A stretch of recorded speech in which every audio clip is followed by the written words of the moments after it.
starting over after getting divorced in your face, feeling like the rug has been pulled from under you? I get it. I have been there. And if you are going through this right now, I feel you.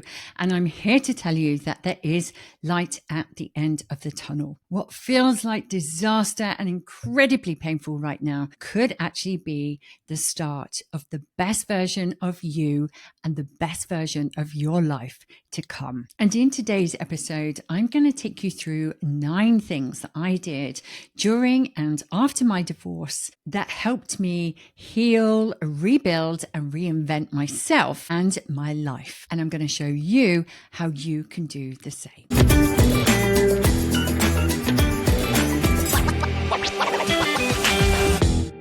Hey gorgeous, welcome to Start Over and Rise. Whether you are brand new or returning, it is so great to have you here today. I'm Sara, your fellow midlife reinvention adventurer and your Start Over coach. So if you're currently navigating a breakup or a divorce in your 50s and you are looking for a fresh start and to reinvent yourself and rebuild your life after divorce, then this is the episode for you. Stick with me until the end because I'm going to show you how you can come out of all of this stronger, freer, and more you than ever before to create the life you truly desire next. But before we dive into them, I want you to just be aware of these 2 truths. The first one is I want to acknowledge that divorce sucks. It sucks at whatever age you are at or however long your marriage was. It's painful. There are no rules as to how long it takes you to get over this. Every experience is different and unique to the person that it happens to. Your divorce is yours. It does not define you. It is something that has happened to you. And what you do next as a result is really what matters most. When you're in the thick of it, it can feel horrible, like nothing you've ever experienced before. It's a grief like no other, but it also gives you the opportunity to rediscover who you are now and who you are as a result of that marriage and those experiences that you've had. You get the chance to decide who you want to be next. I've often likened divorce to being a little bit like childbirth. People can tell you all of their experiences and share their wisdom, but until you are actually in the throes of it, you really can't understand what it is like. So if you are here and it is still very raw and you are reeling around and flip-flopping through all of the emotions, I want to reassure you that this pain, this experience that you are going through is temporary. It does get better. You will forget the worst of it and you will be able to get excited about the new life that is just about to unfold. So I'm going to take you through these 9 powerful things. They are all things that you can start implementing, start working on right away so that you can kickstart your start over and rise into your next chapter today. Number 1, be prepared for the unexpected. So once you're separated and you're starting to go through the process of divorce, there are so many things that are going to come up for you. There will be wave after wave of different emotions, from anger and resentment to deep sadness, blame, shame, joy, elation, so many different things. Now, even if you start off your divorce amicably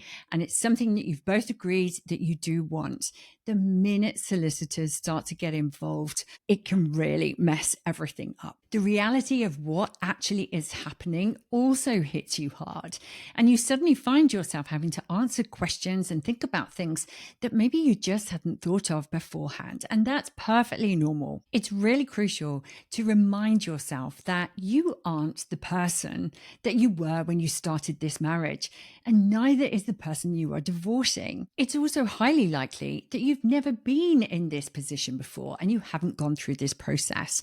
So there are so many things that are unexpected that can just come blindsiding you and throwing you off course. So how do you prepare for the unexpected? Here is the first thing. You need to look after yourself so that you are properly fit for purpose to get you through this. So what do I mean by looking after yourself? It's so easy to lose sight of you, especially if you're experiencing some of those emotions that are connected to blame and guilt and shame and all sorts of bullshit stories and old beliefs that we've told ourselves we should be feeling during this time. So it's really important that you make it a priority to get plenty of sleep, to stay hydrated, to eat well, to be conscious of who you're surrounding yourself with. It's crucial to make sure that you are exercising, putting yourself in positive environments and surrounding yourself with positive people, supportive people. So start to build a supportive network around you. Make sure that your home feels safe. Now, one of the things that I did was I actually moved out of the family home and had to set up again in a second home. And I learned so quickly that feeling of being home is about safety and it's about what goes on in that home. It isn't about stuff. It's not about how much furniture you've got or whether you own your house or you're renting your house. It doesn't matter. Looking after yourself is looking out for yourself.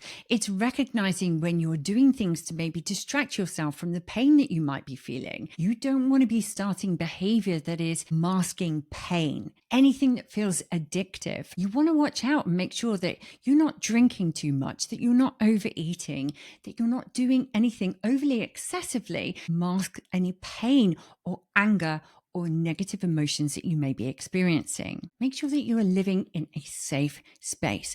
Create it however you want to and however it's going to work best for you. And if you've got children with you, for them as well.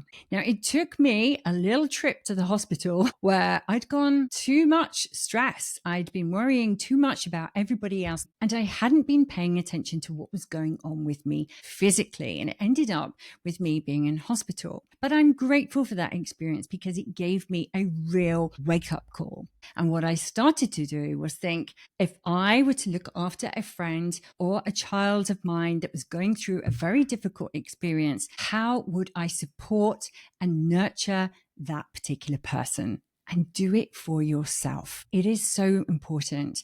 Often when you come out of a long marriage, especially if you've had children, you have lost so much of yourself. A lot of the roles that you have been doing has been about other members of the family, and you've lost sight of putting yourself first. And society and cultural aspects have even told us, if you are a woman in your 50s right now, we've had so many messages that have told us it is selfish to put ourselves first. But now is the time to do exactly that. When you're in a place of uncertainty, it can be so easy to fall into a place of depression if you haven't got a North Star, if you haven't got the calmness around you. If you're in a constant state of panic or stress, it is so hard to be able to make good decisions, clear decisions. And when you're going through divorce, you want to be in the best shape you possibly can be. So make sure you're looking out for yourself and looking after yourself. Now, what I'm about to say next is not to scare you, okay? Big disclaimer here. But it is illustrate that the unexpected can happen. When I was going through my divorce, I very much thought, okay, now is the time for me to build my business. Now is the time for me to really, truly become financially independent and build my wealth. I had plans for what I was going to use my divorce money. I was being brought out of my divorce. And yet, once I got into the reality of the situation, I wasn't able to find another corporate job. I wasn't able to be mentally in a place where I felt strong enough to be able to be highly visible whilst going through a horrible divorce. I wasn't in a place where I felt super confident, that unshakable confidence that I feel now. I just didn't have that. I really didn't expect my divorce to hit me quite as hard as it did. Now, that might sound really stupid, but it happens to so many people. I really didn't realize just how big an emotional upheaval, how much healing was going to have to come from going through the divorce. I also happened, most unfortunately, not that there is a fortunate time, my mum became seriously ill. And by the time that we realized just how ill she was, we were on a matter of months before she was passing away. So I made the decision to put my plans on hold. I was able to check my finances and dedicate my time to her during that time as well. So you don't know what is coming up. And the fact that I started to look after myself just gave me that extra bonus in my back pocket to be able to make better decisions that were right for me and my children at that time. So be conscious of what is happening in your body. If you're feeling panic, find ways to bring on the calm. If you're feeling rushed, find ways to become more patient. And if you'd like to know more about those, let me know in the comments below, and I will make some videos on exactly those steps and what you can do to take yourself into the best possible place you can be so that you can make the best decisions. Number 2 is accept and take stock of where you are right now. What do I mean by that? What do I mean by acceptance? Sometimes it's really difficult to actually accept what is happening. Now, depending on the circumstances and the reasons why you're getting divorced, you might find yourself in a place where you can't believe this has actually happened. I was fortunate in many ways in that my ex and I had come to the conclusion that we just weren't going in the same direction anymore. And so divorce was the best option for us. Nobody cheated. However, it's incredibly sad, and you have to accept the new situation that you're going to be in. So for me, some of those big things that I had to accept was that I was no longer going to be 100% of my time with my children. For us, we wanted 50-50 co-parenting. And because some of the choices we had to make meant that was the best option all round. So it meant that I had to accept all the feelings that came around with that. Up until that point, I'd never had more than 6 nights away from my children. So I had to accept that was the best thing for us all moving forward. And when we're taking stock, what I mean by that is everything. During divorce, you're going to lose friends. During divorce, your finances are going to change. During divorce, maybe your lifestyle is going to change. Things that were the norm are no longer the same. What once worked doesn't anymore. There are so many things that change. So take stock. Look at, what do you have left? Who are the friends and the supportive friends network that you can rely on? What do you have now in terms of assets? What is the reality of your financial situation? It's also about taking stock of who you are, what skills you have, what options are now open to you. Is this a time for you to start a business? Is this a time for you to be changing a career? What do you have going for you? It really helped me take stock with exactly where I was. What did my future look like? And what were the opportunities for me? So I implore you to do the same. Think about, what is it that you need to accept about your situation right now? And what is it that you have now? And the best thing you can do then is to follow this up with absolute gratitude. I was so grateful that I have an entrepreneurial mind. I was so grateful that I had self-belief enough to know that no matter what happened next, I would be able to get myself out of it. I was strong enough to really appreciate the little things about myself, my ability to move location, my ability to embrace uncertainty, my ability to be able to, when I was ready and when I was able to, build a business that I knew I could make work for me and my future. So what is it for you? Show gratitude for those things that you have now. Don't worry about what might have been, what should have been, all of those. Park that and focus on the here and the now. Your future self will thank you for it. Number 3, declutter anything that feels energetically off. And I mean anything from friends that are no longer being helpful or supportive through to your clothes and your wardrobe. And maybe items that you now have that remind you of other things. If the energy feels off, change it. Get rid of it. Because when you do that, you are opening up opportunities for new things to come into place. Now, I'm going to give you an example that took me a good few weeks to kind of work it out. But I started to change my clothes dramatically. I found that I'd suddenly put on a dress or a jumper or a pair of jeans, and if it felt energetically off, it went. There were so many things that reminded me of unhappy times or of an energy that I just didn't want around me anymore. You can get rid of these things. And I started to do that, and it instantly started to make me feel better, more energized. And I started to think about, who did I want to be? Now, you might not be able to answer that question right now, but decluttering anything that feels energetically off will help you to start to see the way forward. It's incredibly powerful. So start to become conscious of those things. Your body is very, very good, if you choose to listen, at telling you about this kind of stuff.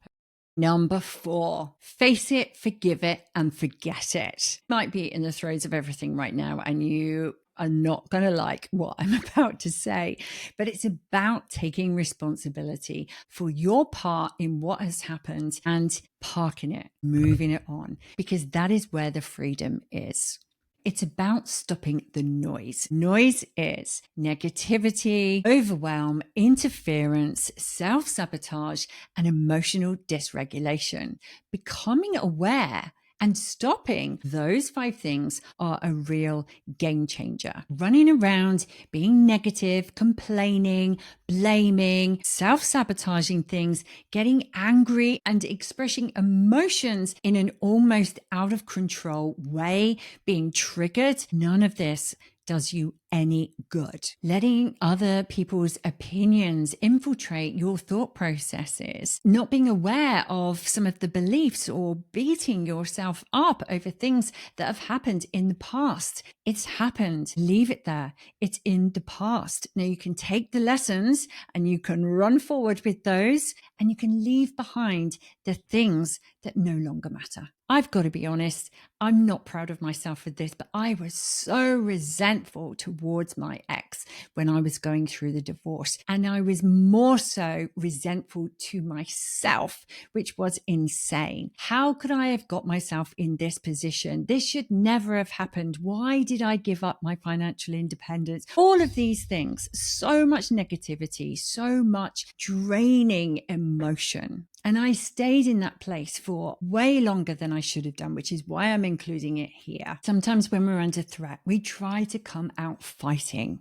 but it's fear. And it's so much better to face those fears. Face that you are scared about the uncertainty of your future. Face the perhaps you haven't been on your own or lived on your own for many, many years. The uncertainty of what will happen next. Am I too late to start over with another relationship? Is it too late for me to start a career? Or how on earth am I going to finance and become truly financially independent in this next phase of my life? I understand all of these, but I had to address this because it wasn't doing me any good physically, mentally, and it certainly wasn't putting me in a positive place where I could really make change happen. All of those activities, taking on board all of that noise, it only hurts you. The only thing it guarantees is that it will eventually eat away at you, destroy you, and it will affect those relationships around you. Now, there is a really common quote, and I'm going to read this. Resentment is like drinking poison and waiting for the other person to die. Now, there are many sources this comes from, including Nelson Mandela and even Buddha. The core message is this: harboring resentment, holding grudges against people is only going to harm you, not the person that you are feeling that way towards. So let it go. Seriously, let it go. This is where the inner work is. Do the journaling. I did hours of angry journaling. I loved it. I would burn it afterwards, but I would let all my feelings really come out, and no one else needed to hear it. I also had some therapy. I had coaching. I reached out to as many resources as I possibly could to really let this go.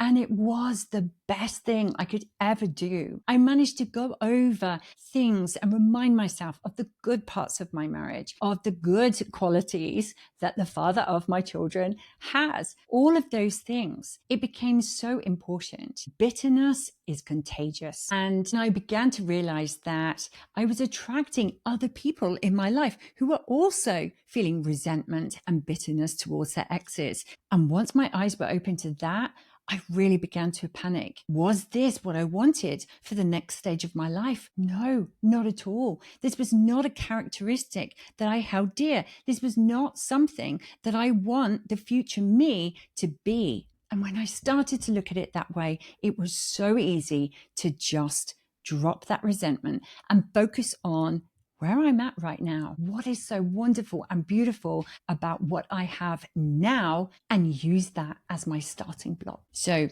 if this is you right now, think about it really deeply.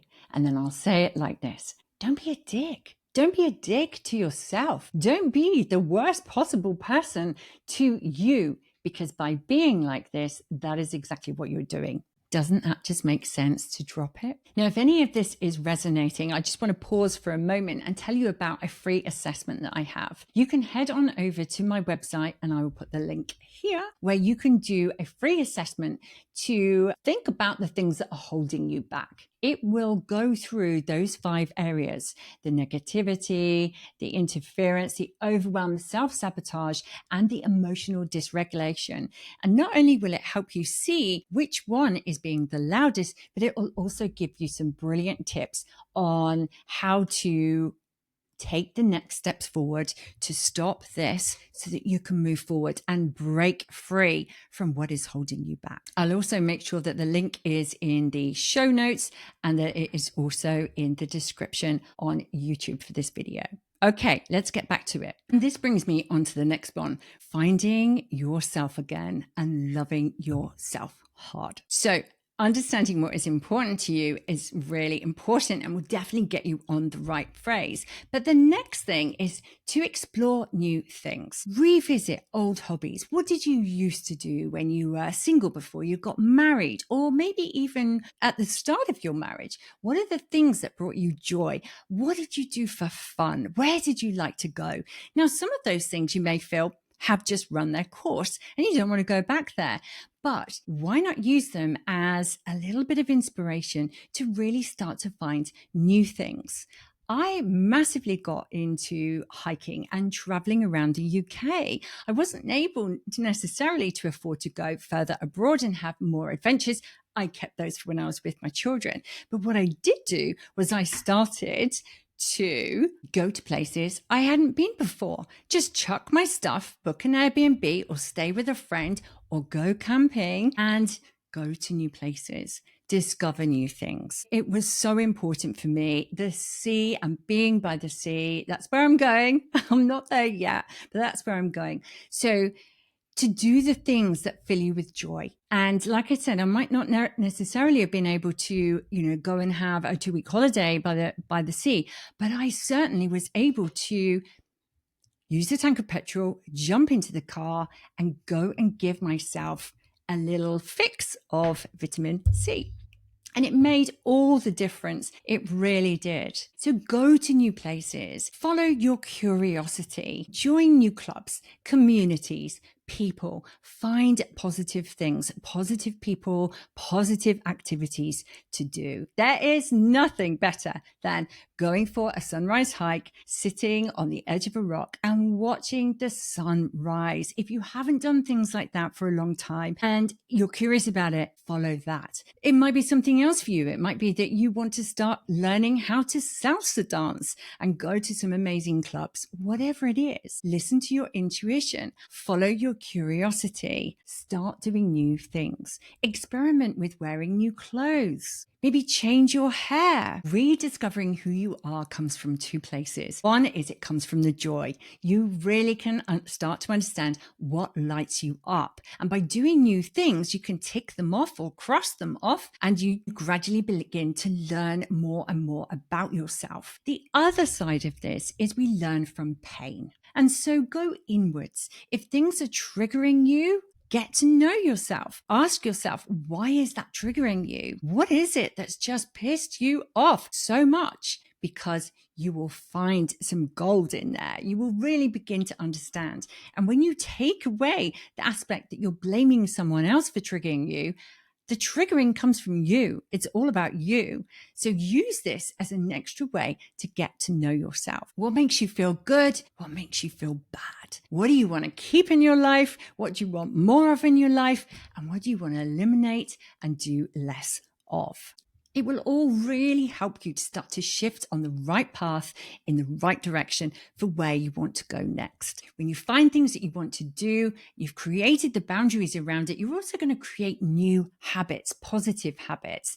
And it's these things that start to progress you forward. So really become conscious. Who are you now? You may have been in a place where maybe for years you've compromised yourself on so many things, squashed some dreams to amplify the chances of others following their dreams. And you know what? That's okay. I stopped beating myself up over that because as a parent, I felt that was okay, because I was living a dream of fulfilling my children's potential. It was a learning curve for me. I wanted to become a better parent. And so I did all of those things.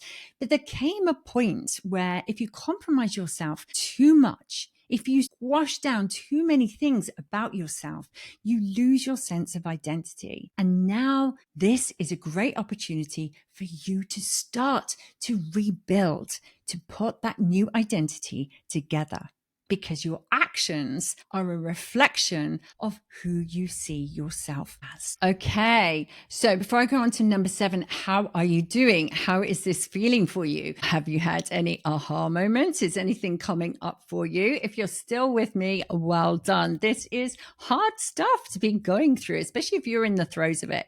But I'm hoping that if you are in this process, you are finding some of this incredibly exciting and empowering. So let me know in the comments. All right, so number 7, this one is really, really important. Now, I have an unfair advantage in that over these 54 years I've been on this planet, I have come to embrace change and always look for the good. And that's what this next stage is. Change can be hugely uncomfortable. It brings all those things up, like the self-sabotage, self-doubt, not having trust in ourselves, because when we go into that place of discomfort, that is where change happens. When things don't feel familiar, they don't feel safe. But it is so important to start to reframe that fear and see it as a massive opportunity. And when you start to have those feelings come up for yourself, see that as a nod that you are moving in the right direction.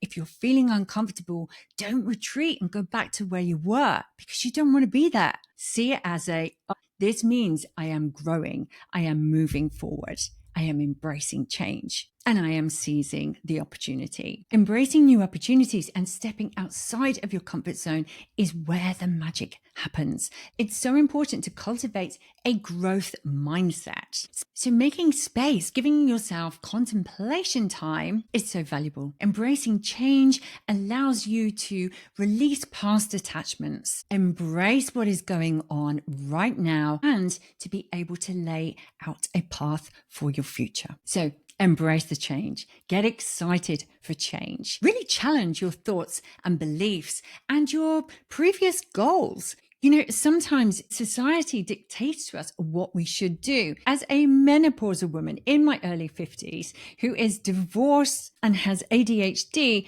let me tell you, there are plenty of societal opinions that are telling me exactly how I should be behaving, how I should look, what I should be spending my time doing. It's crazy. Gen Xers, we were brought up in such a different way. Don't be too much. Be a little more brave. There were so many contradicting messages that were sent to us. It's so funny because I realized the other day that when we were brought up, it was all about pleasing our parents. And then we are of a generation where it's now about pleasing our kids. And I've come to the conclusion actually, once we get to that empty nesting stage or divorce in our 50s, it's actually our time. Now is our time. So embrace that change and see it for all the things that it can bring. Okay, number 8, what's the vision? Now, when I'm working with clients, one of the biggest stumbling blocks we have to start with is when I say, okay, so what do you want? Most people our age don't know what they want. And it's perfectly understandable when you think about it.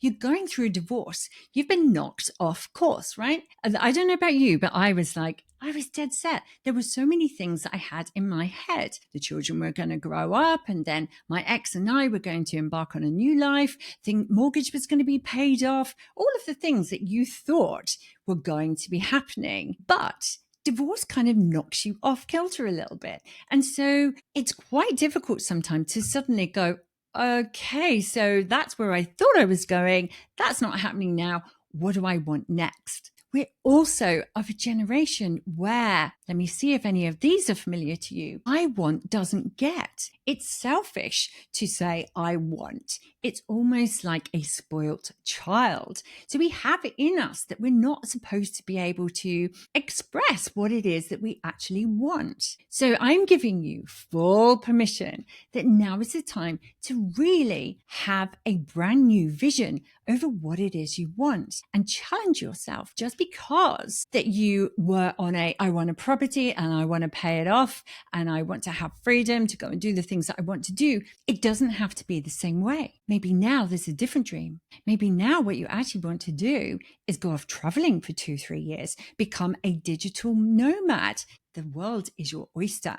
We are in a place now where there are so many opportunities. I am so grateful that I was born in this time. We are in a digital revolution right now. We have AI, we have tools at our disposal, and we have the added advantage that we have experience, skills, life lessons that we have learned, that we're able to do things now to generate income, to help other people, to do things that are fun, filling, that can give us freedom. We don't have to be going into a 9-to-5 job anymore. We don't have to be beholden to only working in a certain area. There are so many opportunities. So what is the vision? Who do you want to be? Where do you want to go? How do you want to live? Because it's never been as good as it is right now. And I cannot help myself when I think about my mum and my grandmother. And there's a character who was my grandfather's mother. Her name was Nana, and she was a prolific businesswoman. And sometimes I think about her and what I know of her and what she would think about the opportunities that are there for me to pursue today. She wouldn't be saying, don't make yourself visible. What are you doing? Don't be too much. She would definitely be saying, come on, girl, get on with it. Create the life that you want. And so I like the idea that honoring all previous ancestors who literally a matter of 50 years ago could never even in their wildest dreams have opportunities like we have today. So use this now as an opportunity to really reinvent yourself, to really think about what it is that you want. And if you're stuck, here are 2 tips that you can do right now. The first one is think about the things that you don't want, and then just imagine in your head what is the complete opposite of that and start to go down that path. Number 2 is, what are you most afraid of? Because if you can get through that, you may find the opportunities that are waiting for you are just there. Now, I use that as an example because last year when I first started hearing about AI, I was like, oh, I don't know how I feel about this. I mean, I love tech, but I was a bit scared. I didn't really understand it. I didn't know anything about it. I chose to immerse myself in it. And now it's my biggest learning curve now. I'm learning more and more about AI. I'm here. I'm starting this YouTube channel. I'm learning about making videos. I really am doing brand new things on a next level because they scare me. But imagine what's on the other side. And for me to be able to have abundant joy in helping others, For me to feel fulfilled in what I really want to be doing, writing books, creating content that can help people, and, opening communities where I can really help people, coach people one-to-one, and they can be anywhere in the world because of the technology we now have. So what is it for you? What do you want to be lying on your deathbed pleased you did? That's another great starting point, right? And then reverse engineer from there. One of the things that I love to do is I like to future cast myself. So I often sit down, I close my eyes, and I really try to focus Sara in 10 years' time, 20 years' time, 30 years' time. I think about Sara with her grandchildren that are not even on the radar yet. I think about, how does she move? How does she dress? What does she do? Where does she live? What does she do for fun? It's just amazing. So get that vision, start to work on it, because it gives you that North Star. It gives you something to be thinking about. It's something that I've realized I've just spent decades not doing. And when we start to do it, you can really get excited about your life moving forward.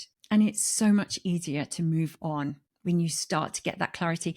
And here's the thing, that clarity doesn't come like that. You don't just sit down and journal for half an hour and then think about your future self and it all happens. It all starts to piece it together. And when you get curious about things that you like, you know what? I've never sailed in a boat. Then is that something you want to do?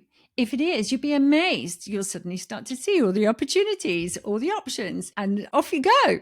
It's incredible. But the real key here is to think about what it is that you want, not what you feel you should be doing, not what you think your kids might want for you, not what you think your parents might want for you. What is it that you want to do? What is your vision? What is the legacy you would like to leave behind? It's dead exciting, right? Okay. And here's the last one. Heal from your past relationship before you jump into your next. I am quite aware that there are going to be many people that disagree with me, but I have to say it was the best thing that I did. After separation and going through divorce, if there was one thing I was 100% sure on, and so glad that I did, I remained single. I did not jump into a brand new relationship. I really felt that I wanted to grieve my marriage. I really wanted to reassess who I am now. This was such a big decision to make. And so I wanted to make the most of whatever happens next. I am dead sure it is the right thing. There are influences that can happen. And I was so pleased that I went through my divorce without anybody else in my life. And the reason I felt that was so good was because I felt I was much more in tune with what was right for me. Now, that's not to say that that is right for everyone, but I wanted to say this because there are lots of things that you can do, right? You can go out and have some fun. As long as you're not hurting anybody, I don't have any issue with that at all. But I wasn't ready to put myself into a new relationship. I really wanted to discover who I was first, who I was as a parent now, who I am as an entrepreneur, what skill sets, anything. And there is so much gold in that. Once I got to the stage where I was crystal clear about my next steps, as in the ones that were taking me up to when my children were 18 and entering their next chapter, but also the healing that I went through was so, so valuable. And for me, what it allowed me to do was, once I decided that actually think I'm ready for someone else to enter into my life, it was an amazing experience. Now, I had some fun. I did have some experiments. I'm not going to lie. And why not, right? But once I decided that I was ready to get into a relationship, and for me, that was when I decided I've got so much excitement and things coming up. And as the children are going to be leaving and so on, I was like, actually, I would love to have someone that I can share my life with, that I can have these adventures, that is in complete alignment with the same values, maybe some of the same experiences. So there's a good understanding there. And I was able to really build a picture of who was this person going to be in my life and how was he going to integrate into all the things that were important to me? And what kind of life did I want to have with this person? When you think of it like that, it was so obvious to me. It's like, well, it was so easy to then put together my non-negotiables. And that made dating so much easier. And it seems to be that I'm fairly unusual in this. Most people I see on TikTok, they're all going, what a terrible experience they're having. I had a few misnomers, don't get me wrong. However, I really got to a space where I was like, it was easy for me to say, okay, this is a mismatch. This isn't going to work. This isn't for me. And it wasn't a case of, I'm not good enough for them, or worrying about unhealthy attachments that I may have, or any of these things. It was incredible. When you get to know yourself and know what you want in the future, going onto the dating scene, it's less of a panic. You've got more patience. You've got your non-negotiables. And if you would like for me to go through this, because I have had a few people ask me already about this, like, what were those non-negotiables? I hasten to add, I've recently just moved in with my partner. We've been together over 2 years now, and I found him on the internet. I did. We found each other on Hinge. And, so many people diss the dating apps, but at the end of the day, they are just tools. They are a tool. You have to know who you are. You have to know what it is you want. You have to be super in love with yourself and what you want to be doing and who you are before you can get into a new healthy relationship. And I will die on that hill over that particular statement, because if you're looking for someone to complete you, that's a dangerous world to play in. If you are looking for someone to fill the gap, again, that is such a waste of so many things. You are incredible, and you need to understand that you are incredible. Sorry, I'm going off on one, but it really upsets me. If you go on some dates, if a relationship finishes, it's a mismatch. It's not that there's something wrong with you. It's not that there's something wrong with them. You don't need to try to change anyone else. You need to focus on yourself. And two people can come together and they either grow together or they grow apart. It is nothing about you not being good enough. So important. I hope you have had value from that. If you have, please do share with me. I would love to know, what were your key takeaways? Was there anything that I have said that has made you go, oh my gosh, I'm going to go and do that right now? Have I added value? Is there anything that I've touched upon today that you would like to know more about? Let me know in the comments. This channel is for you. I am here to serve you and inspire you to do your start over and rise. That's exactly where I am right now. I too am in the trenches rebuilding my life. If this has resonated with you, give it a like, a subscribe, or a follow, because I've got plenty more episodes just like this coming up. This is all about your start over and rise in midlife and beyond. And let's make our generation count. Let's stop being invisible, because it is never too late to make a change, and it is never too early to start over and rise into your next desired chapter. You take care, and I'll see you in the next episode. Bye.